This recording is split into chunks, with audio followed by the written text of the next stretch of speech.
지난 한 주간 여러분 또 건강하고 평안하셨죠? 오늘은 사무엘상 7장 이 본문에 따라서 미스바 집회와 에벤 에셀의 은혜의 경험에 관한 말씀을 드리겠습니다. 우리가 이렇게 함께 모여서 예배 드리는 것 참 귀합니다. 또 온라인으로 이렇게 함께 예배에 참여하시는 여러분들, 하나님께서 우리 모두를 귀하게 여기시리라고 믿습니다.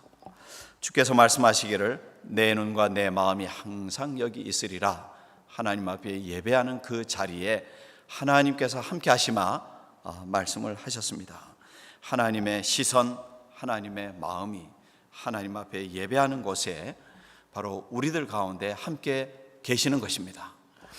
우리의 마음, 우리의 신앙도 그래서 하나님과 가까이에 있으면 우리들 심령 속에서도 예수 그리스도의 사랑과 은혜로 늘 충만할 수 있습니다. 하지만 때로 나의 기도 소리가 약해지고 나의 마음속에 예배의 감격이 사라지게 되면 어느덧 우리의 삶도 방향을 잃어버릴 수가 있습니다. 오늘 읽으신 이 본문의 말씀에 구약의 사람들이 그랬습니다. 오랫동안 하나님의 신앙이 약해졌습니다. 거기에다가 외부 세력, 이 블레셋 사람들의 침공과 그들의 압제 아래에 있었기 때문에 삶이 평안하지를 못했습니다. 늘 불안하고 불안정하고, 그러면서 먹고 사는 것도 힘들고 수시로 어려움을 당하니까 하나님을 섬기는 그 신앙도 좀 흐지부지하던 그런 시대가 됐습니다.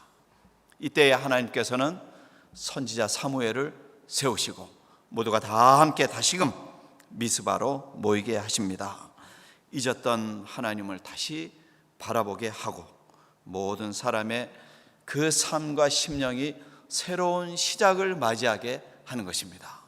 그래서 오늘 이 말씀에 따라 먼저 우리가 생각하는 것은 사무엘이 백성들에게 말합니다. 미스바로 모입시다. 여러분, 미스바로 다 함께 모입시다. 그래서 미스바에서 영적인 각성을 경험하자고 모든 사람들에게 이제 함께 모이자고 당부하는 것입니다. 미스바라는 뜻은 망대라는 뜻입니다. 높은 곳에서 누군가가 호시탐탐 혹이라도 해야 하는 세력이 침공을 하는가 살펴보는 그런 높은 자리입니다. 거기에서 이제 모든 사람들을 모아서 사무엘은 집회를 엽니다. 이방신들과 아스타롯을 제거하고 너희 마음을 하나님께로 향해서 그만을 섬기라, 이렇게 간절히 호소합니다. 이 말은 지금도 늦지 않았습니다. 지금도 회개하고 우리가 하나님 앞에 돌아가면 됩니다 하는 이런 초대의 메시지입니다. 그 말에 백성들도 순종하지요. 다 마음을 열고 하나님 앞에 모이는 것입니다. 미스바의 그러한 높은 언덕 지역에 모여서 제단에 물을 붓고 종일 금식하고 하나님, 우리가 하나님께 회개합니다. 우리가 하나님을 잊은 것 회개합니다. 하나님 앞에 내 마음을 내어 드리기 시작합니다. 주여, 내가 범죄했습니다. 이런 고백을 합니다.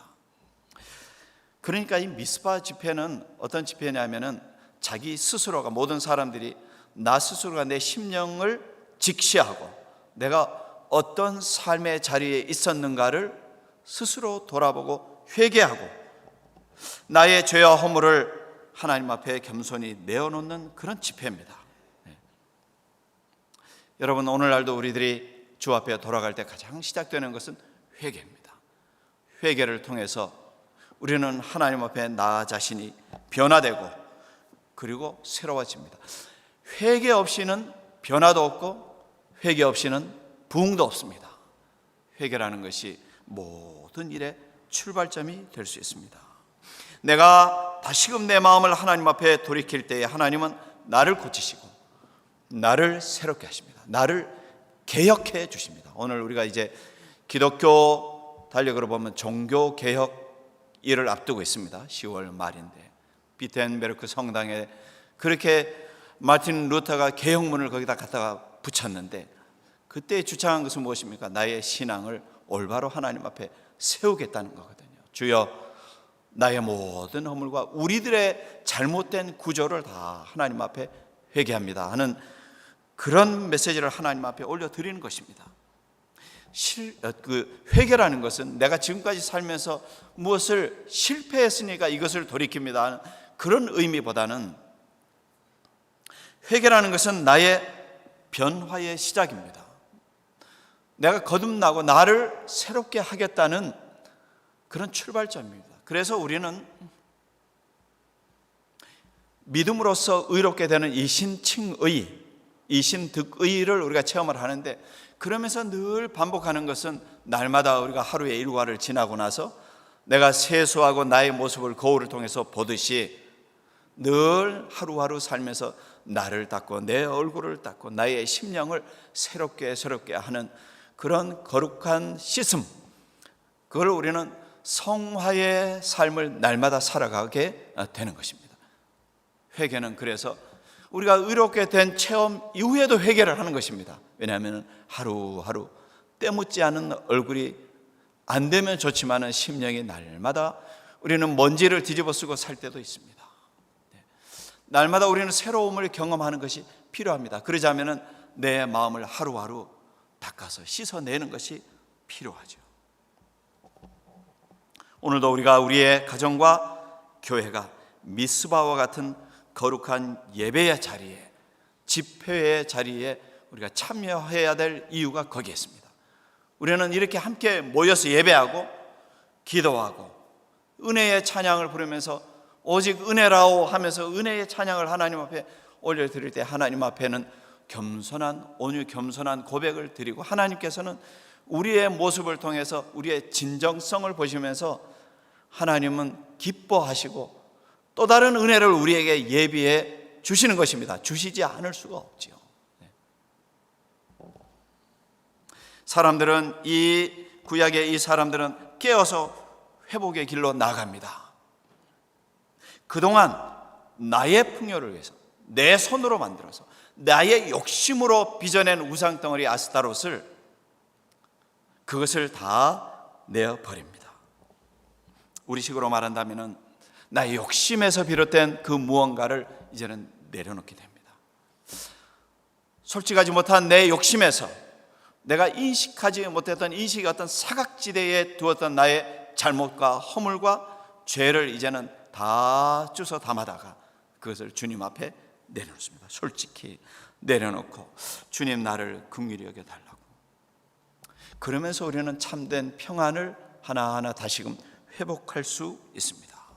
하나님께서는 언제나 당신의 사람들이 하나님과 함께 하기를 원하십니다. 그래서 하시는 말씀이, 내 이름으로 일컫는데 백성이 악한 길에서 떠나 스스로 낮추고 기도하면 내가 그들의 죄를 사하고 그들의 땅을 고치리라. 그들의 삶을 회복시키고 고치리라. 그렇게 역대하 7장에 말씀하십니다. 그 말씀은 예나 지금이나 그분들에게나 오늘 우리들의 삶에 변함없는 동일한 약속입니다. 그래서 미스바는 오늘 우리들도 우리의 심령을 주의 재단에 올 때마다 우리는 주의 몸된 재단에서 겸손한 마음으로 우리의 머리를 숙여서 하나님 앞에 이 예배당에서 간절히 기도합니다. 또 우리가 가정에 있을 때에는 우리들의 마음을 모아서 하나님 앞에 겸손하게, 주여 나의 부족함을 내어놓습니다, 허물을 내려놓습니다. 우리의 방바닥에 엎드려서 우리가 겸손하게 하나님 앞에 무릎 꿇고 기도를 드리는 것입니다. 그러면 거기에서 하나님께서는 우리의 모습을 보시고 나의 가정에서, 우리의 신앙의 공동체에서 하나님께서는 우리를 새롭게 세워주시는 것입니다. 새로운 삶의 길을 향해서 한 걸음 더 나아갈 수 있는 그런 도움을 우리에게 주시는 것입니다. 여러분, 오늘 우리의 마음속에도 미스바의 이 성경 말씀에 있는 영적 각성의 그 시점이, 그때가 우리들에게도 필요합니다. 늘 우리는 어제 내가 받은 은혜로 오늘을 사는 것 같지만 그렇지 않습니다. 신앙의 체험과 은혜 받는 경험의 그 시점은 항상 오늘, 지금, 여기서. 우리가 보통 우리 젊은 사람들이 많이 쓰는 이 영어 단어 here and now, 여기에서 지금 우리들에게 그 체험이 필요해요. 하나님이 나와 함께 하시는 체험. 어제의, 그제의, 작년 10년 전의 은혜의 체험을 가지고 오늘을 우리가 그렇게 살아가면서 하나님 앞에 설 수는 없습니다. 주님, 나를 오늘 함께하여 주시는 하나님 감사합니다. 오늘은 오늘의 감격으로 사는 것입니다. 오늘은 오늘의 기쁨으로 살고, 오늘 하나님이 지금 나와 함께 계시고 나를 붙드시고 나의 삶에 역사해 주시는 그 은혜로 우리는 살아야 하는 것입니다. 회개는 감정에 젖는 것이 아닙니다. 그래서 스스로 지난 날을 돌이켜보면서 낙심하고 슬퍼하고 후회하는 것이 아닙니다. 내일을 향한 오늘부터 내일을 향한 결단입니다. 그 결단, 그것을 통해서 우리는 하나님께 더 깨어서 회복의 길로 나갑니다. 영적인 각성의 길로, 그 길로 나아가는 것입니다. 이와 같은 미스바의 그 집회의 체험이 바로 우리 모든 성도님들에게도 오늘 함께 하시기를 주님의 이름으로 축원합니다. 그런데 이 미스바 집회 중에 그 은혜의 집회를 하고 있는데 한 가지 어려움이 왔습니다. 그런데 그 어려운 문제 때문에 오히려 사람들은 그 어려움을 극복해내고 오히려 에벤에셀로 다시금 우뚝 든든하게 설 수 있는 기회를 맞이합니다. 에벤에셀, 여기까지 우리를 도우셨습니다 하는 고백입니다. 주께서 여기까지 도우셨습니다. 오늘까지 주님께서 함께 하셨습니다. 이것은 영적인 체험이요, 영적인 부흥의 출발점입니다. 미스바에서 회개의 집회를 했는데 무슨 문제인가 하면 블레셋이 쳐들어온 겁니다. 블레셋 사람들은 그 당시에, 지금은 많은 그 사람들의 지역 주민이나 모든 것이 옛날에 비하면 변화가 많죠. 지금은 국제 정세나 모든 것이 많이 달라졌는데, 구약의 이때의 시대만 해도 그 지중해 연안에 있는 이 블레셋 족속들, 그 부족들은 굉장히 강했습니다. 왜냐하면 일찍이 그 지중해를 통한 해상 무역이 발달됐기 때문에 유럽에서 일찍 발달된 철기 문명, 철제 도구를 활용하는 민족이었습니다. 그러니까 여기에서 보면은 여러분 성경을 볼 때마다 왜 구약 성경에 나오는 소위 하나님의 백성들이라는 사람이 블레셋이 쳐들어오기만 하면 산으로 도망을 치나? 여러분 다윗이 물맷돌을 가지고 골리앗을 이제 쳤다 하는 그 얘기도 오죽하면 다 산에 숨어가지고 나가는 사람이 없는 거예요. 그러니까 감동을 받은 이 소년 골리앗이 돌멩이 주워서 주머니 담아서 가서 나간 겁니다. 그러면 그들의 형제들과 사울 왕과 군사들은 다 어디 있는데 산에 꼭꼭 숨어 있어요. 왜냐하면 그럴 수밖에 없는 게 이 블레셋 사람들의 문명이 일찍 발달됐다고 말씀드렸잖아요. 철제 도구를 활용한 도구, 무기가 있었어요. 이 사울 왕과 요나단, 그 아들 요나단도 싸움을 갈 때 칼이 변변치 않게 몇 자루가 없었어요. 생각해 보세요. 전쟁을 하는데 칼이 별로 없다고요. 농기구 고치려면 어디로 가야 되냐면 블레셋 사람들 사는 동네에 가서 고쳐달라고 해야 돼. 거기에 가면 다 시설이 있으니까. 이런 형편이니 더군다나 그 민족들은 수레를 만들어서 공격을 해오니까 광야에서는 그냥 모두가 다 짓밟힐 수밖에 없어요. 다 도망을 쳐야 돼요. 그런 입장인데 미스바에서 회개의 집회를 하고 있는데 블레셋이 쳐들어왔다. 이게 지금 큰 난관이 생긴 겁니다. 다행히 미스바라는 높은 그 언덕 지대에 숨어 있었기 때문에 다행인데, 이런 상황 속에서 있으니 사람들이 갑자기 아이고 큰일 났다.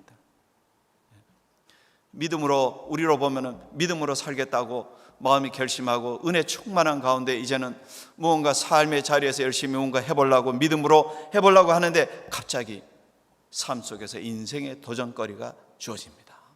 어떤 모양으로 오든지 감당을 하기가 참 벅찬 문제가 찾아와요. 우리식으로 말한다면 그런 상황 속에 찾아온 도전, 이 성경 속에 있는 사람들이, 블레셋 사람들이 쳐들어오니까 난리가 났습니다.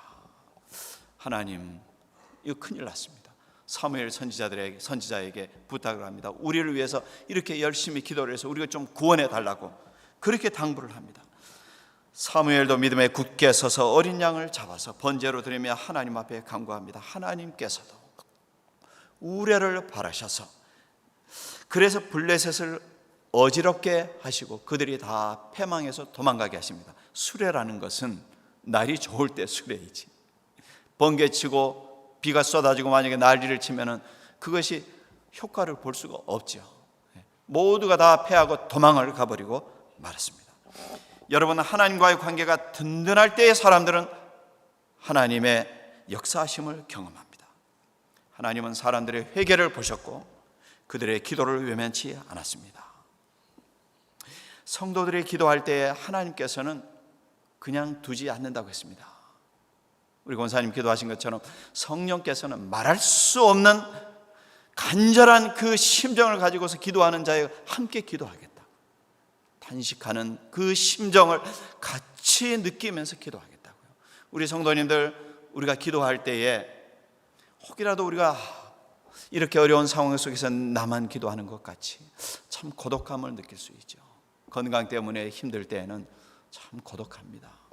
여러분, 내가 몸이 너무 아프고 힘드실 때에 옆에서 아무리 산의 진미를 갖다 줘도 그것이 입에 잘 안 넘어가죠. 왜냐하면 힘드니까. 그 아픔과 어려움, 힘든 것은요, 본인만이 느끼는 것이거든요. 경험하거나 혹은 옆에 분들이 기도하고 협력하는 분들이 계시지만은 어쨌든 일단 모든 아픔과 어려움과 힘든 일은 내가 감당해야 되는 것 아니겠어요? 그래서 그렇게 힘들고 힘들어하는 분들에게는 웬만하면 이것이 옳으냐 저것이 옳으냐 이렇게 하는 것이 저렇게 하는 것이, 되게 보면 자녀분들이 어떻게 합니까? 잔소리를 하죠. 왜 이렇게 안 했습니까? 저렇게 안 했습니까? 자녀분들이 아픈 부모님 앞에 잔소리 하려면 가까이 안 오는 게 나아요. 힘든데 묵묵히 가서 섬겨주는 것이 최고입니다. 묵묵히 필요한 것을 이렇게 갖추어 드리는 것이 최고예요. 정신을 차리고 몸이 어느 정도 추스려질 때야 정신이 나는 것이지, 힘들 때에는 그 힘든 것이 본인만이 감당하는 일이기 때문에 너무 어려워요. 그러나 하나님 앞에 기도하고 하나님 앞에 간구할 때는 하나님은 절대로 너가 혼자가 아니라는 사실을 하나님은 우리에게 영적으로 깨닫게 하신다고. 성령께서 우리에게 내가 너와 함께 하마 말씀하셨잖아요. 참으로 나의 의로운 오른손으로, 만약에 왼손이 강하다면 참으로 나의 두 손으로 너를 붙들리라 하나님이 말씀을 주시잖아요. 절대로 혼자가 아니라고. 너는 내 것이라, 내가 너를 지명하여 불렀나니 너는 내 것이라. 하나님은 절대로 우리를 고독하게 두지 않으시는 분입니다. 여러분, 우리 성도들에게 우리가 믿는 것은 이것입니다. 성도의 위기 때는, 그때는 기도의 때요, 성도가 기도할 때는 하나님이 역사하기 시작하는 때라는 것입니다. 다시 말씀드립니다. 성도가 위기를 느낄 때, 그때는 내가 기도를 해야 할 때입니다. 기도를 드리는 그때는 그때로부터 하나님이 나와 함께 하시고 역사하시는 그때라는 것입니다. 물론 하나님은 우리가 하나님을 알기 전부터 우리와 함께 계셨고, 우리를 나기 전부터 우리를 위해서 하나님은 다 하시고 계시는 분이라고 우리가 믿지만은, 그럼에도 불구하고 우리는 나의 신앙의 성숙함, 나의 신앙으로 하나님 앞에 설 때에 그때로부터 우리는 인식을 하고 하나님을 믿는 거잖아요. 어려운 때 우리는 기도해야 됩니다. 왜냐하면 성령께서는 항상 우리와 함께 계실 준비를 하고 계시고 우리의 아픔도 함께 느끼고 계시는 분이기 때문에 우리는 하나님을 외면 소외시킬 필요가 없습니다. 가장 우리들의 스스로의 모습 속에서 미련한 모습은 뭐냐면 하나님을 무시하는, 하나님을 잊어버리는 그런 모습이 되어서는 안 되겠습니다. 하나님을 인정하고 하나님을 믿고, 주님 오늘도 나와 함께 계심을 믿습니다. 내 눈으로 확인하지 못할지라도 내 마음에 하나님은 살아 역사하십니다. 하나님께서 나에게 역사하시는 그 은혜를 내가 믿습니다. 이런 믿음을 가지고서 하나님께서는 절망할 수 있는 그때에 기도하고 간구는 나에게 하나님께서는 기적의 시작을 열어주시는 분이라는 것입니다. 이런 믿음과 이런 마음의 용기를 가지게 되니까 이 성경에 이 사람들도 다 함께 침략군을 물리칩니다. 그리고 사무엘은 돌을 세워서 제단을 쌓고 에벤에셀이라고 썼습니다. 하나님이 여기까지 우리를 도우셨습니다. 그런데 여러분, 성경을 보면은요, 사무엘상, 지금 이 말씀은 7장이지만은 4장에 보면은 에벤에셀이라는 지명이 또 있습니다. 그때에도 같은 사람들과 싸움이 있었어요. 그때는 누가 싸웠습니까? 사무엘 선지자의 선생님 엘리 제사장의 두 아들 홈니와 비느하스가, 그들도 이제는 제사장의 일을 감당하니까 사람들을, 군대를 소집해서 싸우러 나갑니다. 싸우러 나가는데 언약궤를, 하나님의 법궤를 앞세우고 싸우러 나가는 거예요. 그러면 법궤가 있으면 다 물러갈 줄 알고 그렇게 싸우러 나갔지만 결과는 어떻게 됐습니까? 결과는 참패를 당하고 모든 사람이 전멸하고 홈니와 비느하스도 전사를 하고 하나님의 궤는 뺏겨버렸어요. 왜 그랬을까요? 그 안에 있는 여러 말씀들을 여러분이 읽으시고 아시겠지만은 홈니와 비느하스는 하나님을 섬기는데 진정성의 문제가 있었어요. 그 사람들의 부친이신 엘리 제사장은 너무나도 순결하고 아름답고 귀한 분이었는데 자녀들이 그렇게 참 귀한 신앙의 귀한 사역의 본을 이어받지를 못했어요. 많은 잘못을 저지르고 회개하지 않고, 그리고 이때에도 싸우러 나갈 때 하나님의 이름으로만 나가면 다 이길 줄 아는데 하나님이 역사하지 않으셨습니다. 결국 불행하게도 홈니와 비느하스 다 전사하고 엘리의 며느리가 이제 남편의 전사 소식을 들을 때에 이제 만삭이 되어서 출산을 할 때가 되는데 그 소식을 들으니까 너무 충격이 되고 난산을 하게 되어서 그냥 너무 고통스러운 소리를 지르겁니다. 이 카보, 이는 뭐냐면 부정접두, 카보트는 영광이라는 뜻입니다. 그러니까 영광이 사라졌다는 뜻이에요. 영광이 사라졌다 하고 가슴 아픈 외침을 그렇게 부르짖고 엘리, 그 아버지 엘리는 그냥 넘어져서 돌아가시고, 이렇게 난산을 통해서 태어난 아들을, 그 아들의 이름을, 엘리의 손자가 태어났죠. 그 아들의 이름을 나중에 그래서 이가봇이라고 성경은 기록을 했습니다. 이가봇이, 사람의 이름도 참 어떻게 그렇다고 이가봇이라고 지었는지, 영광이 떠났다고. 그러니까 여러분, 우리가 이런 말씀을 볼 때마다 참 그렇습니다. 하나님의 말씀과 은혜 안에 살아가는 사람은 기적의 주인공이 되지만, 그렇지 못하고 형식적인 신앙, 타락한 지도자들, 그러면서 그들이 언약궤를 도구 삼아 가지고 나간 그 모든 것은 힘을 발휘하지 못하고 하나님이 역사하지 못하니까, 하나님이 역사하지 않으시니까 그런 모든 사람들은 비극의 주인공이 되었습니다. 그러나 오늘 이 본문에 있는 말씀의 사람들은 달랐습니다. 회개한 백성들이 하나님의 도우심과 하나님의 은혜로 그들이 그 싸움에서 승리하게 됐습니다. 에벤에셀, 이것은 단순한 돌이 아니고 은혜의 체험을 한 돌입니다. 하나님이 지금까지 도우신 은혜의 증거이고 그들의 믿음으로 싸워 나가는 기념비가 되었습니다. 여러분, 오늘 우리의 가정에도 우리의 교회에도 여기까지 도우셨습니다 하는 에벤에셀의 기념비가 여러분 우리의 가정들마다 다 있으시기를 바랍니다. 에벤에셀의 은혜로 사는 사람들은 두려움보다는 감사로 살고 불안보다는 찬양으로 사는 것입니다. 여기까지 도우심을 믿는 그런 성도들, 이제까지 하나님께서 도우셔서 이제까지 내가 살았습니다 하고 이렇게 기쁨과 감사로 살아가는 사람들에게 하나님께서는 또 다른 은혜를 주시죠. 내일의 여호와 이레, 야훼 이레의 은혜를 주셔서 삶이 시온의 대로를 주님께서 열어주시는 것입니다. 여러분, 그러므로 오늘 우리가 이 말씀을 보면서 미스바의 집회, 회개의 집회입니다. 회개의 집회. 그러나 그 가운데 있었던 도전과 시련의 문제가 있었지만은 모든 사람들이 에벤 에셀의 체험을 할 수 있었습니다. 우리가 오늘도 여러분 우리 자신들을 하나님 앞에서 돌아보시고 여기까지 오늘까지 인도하신 하나님 앞에 감사를 드리십시다. 그리고 에벤 에셀, 여기까지 여호와께서 우리를 도우셨습니다 하는 그 고백을 가지고서, 그 은혜와 그 고백과 그 은혜의 체험과 감격을 가지고서 이제 삶의 자리로 나가시면서 주님, 에벤에셀의 주님, 나와 함께 하신 주님, 오늘도 감사합니다. 여호와 일의 은혜를 주실 주님을 믿습니다. 그 고백으로 나아가시기를 주님의 이름으로 축원합니다.